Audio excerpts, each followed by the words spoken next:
कांग्रेस आलाकमान की तरफ से जब से राज्यसभा उम्मीदवारों का ऐलान किया गया है, तभी से पार्टी के अंदर ही जबरदस्त बगावती सुर देखने को मिल रहे हैं। कोई कह रहा है मेरी तपस्या में ही कोई कमी रह गई होगी, तो कोई नेता अपनी ही पार्टी पर ताना मारते हुए कह रहा है कि लगता है पार्टी में पद पाने के लिए शायरी आना जरूरी है।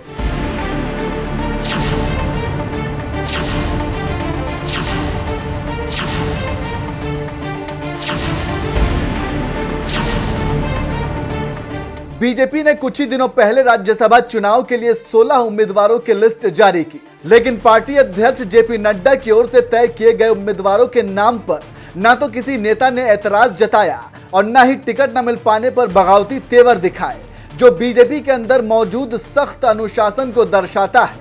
यानी पार्टी अध्यक्ष ने जो फैसला ले लिया तो मानो ले लिया, कोई उस पर सवाल नहीं उठा सकता। मगर दूसरी तरफ कांग्रेस की कार्यकारी अध्यक्ष सोनिया गांधी की ओर से जब से राज्यसभा उम्मीदवारों की लिस्ट जारी की है, तभी से पार्टी में खूब बगावत देखने को मिल रही है।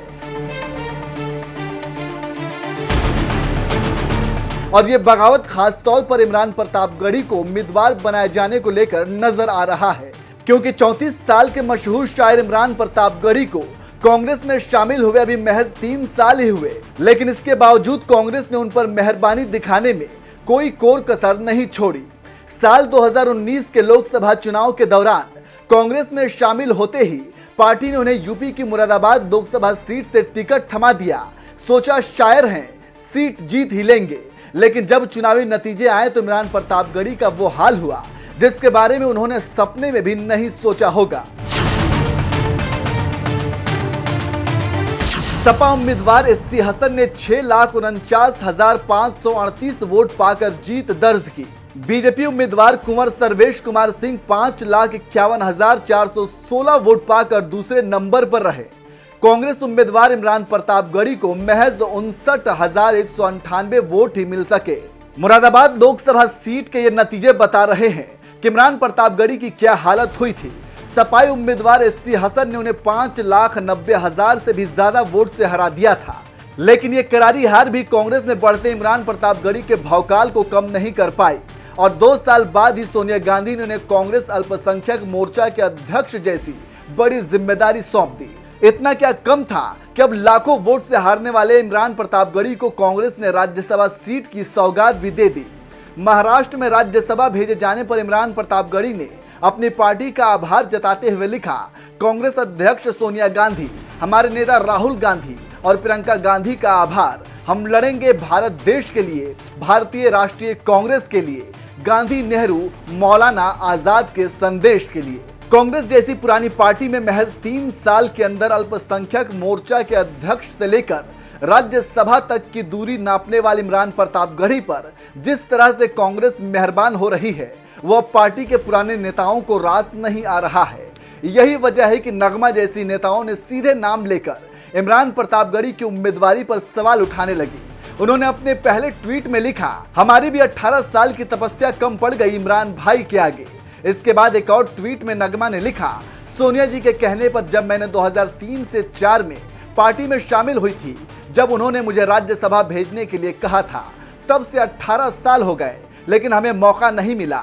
वहीं महाराष्ट्र से इमरान प्रतापगढ़ी को राज्यसभा भेजा जा रहा है, क्या मैं कम योग्य हूं? कांग्रेस की महिला नेता नगमा के साथ ही ऑल इंडिया कांग्रेस कमेटी के सदस्य विश्व बंधु राय ने भी इमरान प्रतापगढ़ी की उम्मीदवारी पर सवाल उठाते हुए सीधे पार्टी आलाकमान सोनिया गांधी को पत्र लिख दिया। विश्व बंधु राय ने अपनी नाराजगी जताते हुए पत्र में लिखा, दिल्ली में बोरिया बिस्तर लेकर रहने वालों को ही मुख्य पदों पर नियुक्त किया जाता है। इमरान प्रतापगढ़ी जुमा 4 दिन पहले ही पार्टी से जुड़े हैं। मुरादाबाद लोकसभा से 6 लाख के करीब वोटों से चुनाव हार चुके हैं। अभी तक एक नगर निगम चुनाव तक नहीं जीत सके हैं। फिर भी इन्हें अल्पसंख्यक विभाग के राष्ट्रीय अध्यक्ष का पद सौंप दिया गया।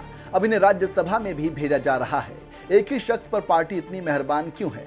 क्या इनके मुशायरे में इतनी खूबी है कि पार्टी के अन्य योग्य नेताओं की अनदेखी की जाए? सोनिया गांधी को भेजे पत्र में विश्व बंधु राय ने आगे लिखा, इसी तरह पंजाब में नवजोत सिंह सिद्धू को प्रदेश का अध्यक्ष बनाकर गलती की गई थी। कहा गया सिद्धू भी इमरान की तरह तुकबंदी और शायरी कर लेते थे। ऐसे में क्या पार्टी में पद पाने के लिए अब शायरी आना जरूरी है?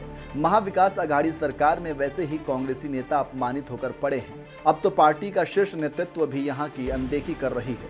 ऑल इंडिया कांग्रेस कमेटी के सदस्य विश्व बंधु राय की ओर से सोनिया गांधी को लिखे गए इस पत्र का मिजाज बता रहा है कि पार्टी आलाकमान के फैसले से कांग्रेस में ही किस तरह से बगावत के बोल उठने लगे हैं। लेकिन अब इस विवाद का कोई फायदा नजर नहीं आ रहा है, क्योंकि जिस उम्मीदवार इमरान प्रतापगढ़ी का कांग्रेस के अंदर ही विरोध हो रहा है, उन्होंने मंगलवार को ही महाराष्ट्र से अपना नामांकन भी कर दिया। यानी अब बस वोटिंग के बाद उन्हें राज्यसभा जाने की देरी भर है। लेकिन इसके बावजूद जिस तरह से 3 साल के अंदर ही जिस तरह से कांग्रेस ने इमरान प्रतापगढ़ी को पहले लोकसभा का टिकट दिया, फिर अल्पसंख्यक मोर्चा का अध्यक्ष बनाया और अब राज्यसभा का टिकट दिया, उस पर आपका क्या कहना है? अपनी राय हमें कमेंट कर जरूर बताएं।